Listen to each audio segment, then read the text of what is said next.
Hello dear aspirants, मैं Ankit Panchal, civil services mentor the to be administrator series में एक नई वीडियो लेके, जो एक सीक्वेंशियल वीडियो है। आपके इकोनॉमिक्स में मैंने बताया था, लास्ट वीडियो में मैंने बताया था कि क्या पढ़ना चाहिए, तो उसका एक आंसर मैंने अपने से खुद से दिया था कि इकोनॉमिक्स पढ़नी चाहिए आपको।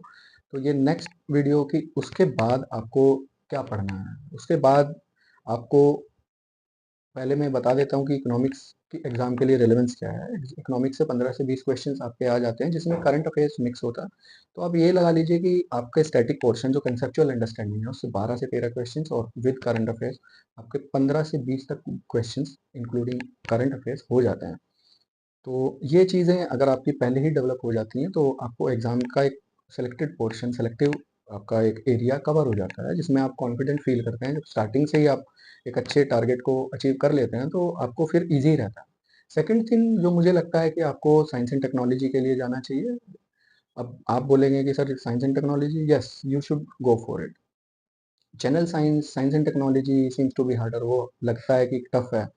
बट कुछ काम आपको पहले ही कर लेने चाहिए। जो आपको लगता है कि टेंशन देता है, तो उसे निपटा लो, कोई दिक्कत नहीं है। तो साइंस एंड टेक्नोलॉजी से भी आपके 10 टू 15 क्वेश्चंस आ जाते हैं, जिसमें जनरल साइंस भी होती है, करंट अफेयर्स भी होते हैं, टेक्नोलॉजी टेक्निकल पार्ट भी होता है।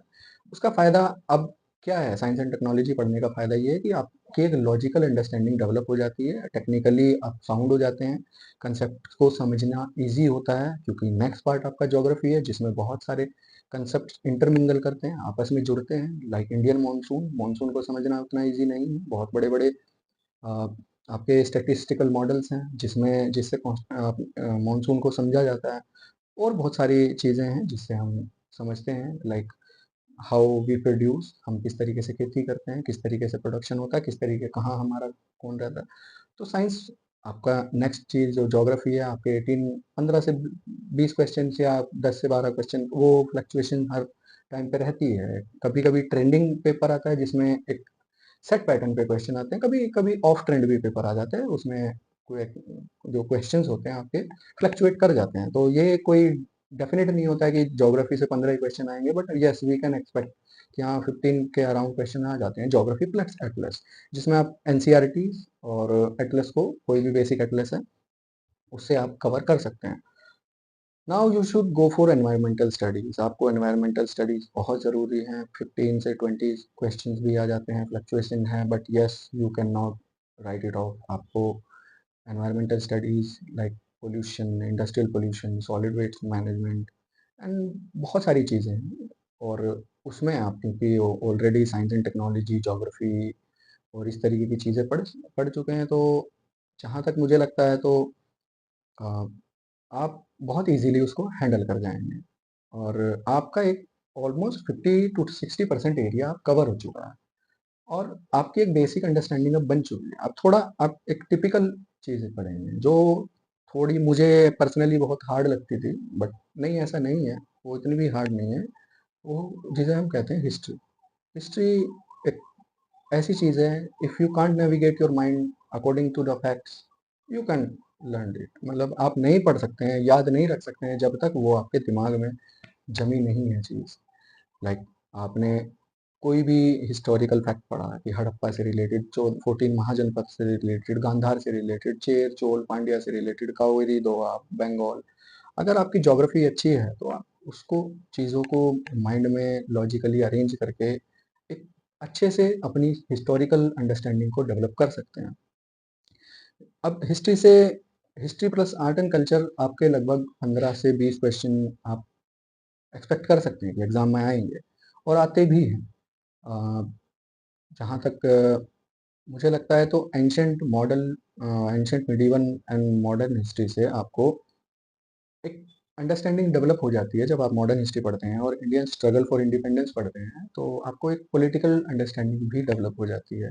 एंड लास्ट जब आपका हिस्ट्री से होता है, तो इंट्रोडक्शन होता है पॉलिटी का। पॉलिटी, जब हिस्ट्री, मॉडर्न हिस्ट्री खत्म होती है, तो आपको एक कॉन्स्टिट्यूशन मिलता है, आपको एक लीगल फ्रेमवर्क मिलता है, जिसमें आपको लीगल, एडमिनिस्ट्रेटिव और पॉलिटिकल स्ट्रक्चर स्पेशली है, जिसमें बताया भी गया है कि प्रियम्बल है कि हम भारत के लोग एक फला फला डॉक्यूमेंट अपना बना रहे हैं, जो इस कंट्री का एक पेरेंट डॉक्यूमेंट होगा, उसी चीज वो अपना एक फंडामेंटल लॉ है, लॉ ऑफ लैंड है, उसी के अकॉर्डिंग ही चीज़ें होंगी इस देश में। इसीलिए सबसे पहले उसमें देश को बताया गया, पार्ट 1 उसमें होता है कि यस ये संविधान किसके लिए है, ये इस देश के लिए है। देश में क्या होते हैं, तो पार्ट 2 में सिटीजनशिप बताई गई है, राइट्स किसको देना है, तो सिटीजनशिप को डिफाइन करके थर्ड पार्ट उन्होंने फंडामेंटल राइट्स का बनाया है। फिर डायरेक्टिव प्रिंसिपल्स, क्योंकि हमें गवर्नमेंट भी बनानी है, उस गवर्नमेंट को करना क्या है, उसके लिए हमने डायरेक्टिव प्रिंसिपल्स दिए। फिर आपकी गवर्नमेंट आ जाती है, यूनियन एग्जीक्यूटिव। फिर आपका अगर वो उसका एक स्ट्रक्चर है, वो काम सही से कर रही है या नहीं कर रही है, उसके बाद सुप्रीम कोर्ट आ जाता है। तो इस तरीके से चीज़ें एक सीक्वेंस में होती हैं, एक पैटर्न में अरेंज होती हैं। आपको वो पैटर्न समझना है, माइंड में फिट करना है, कल को आप एक एडमिनिस्ट्रेटर बनेंगे तो चीज़ों को सही तरीके से समझेंगे। I am not saying first impression is the last impression, but first impression last long. पहला जो आपका नज़रिया होता है किसी भी चीज़ के लिए, वो बहुत दिन तक चलता है। चीज़ें बदलती हैं, नज़रिया भी बदल जाता है, but yes you should keep everything according to the sequence, according to the order. Thank you.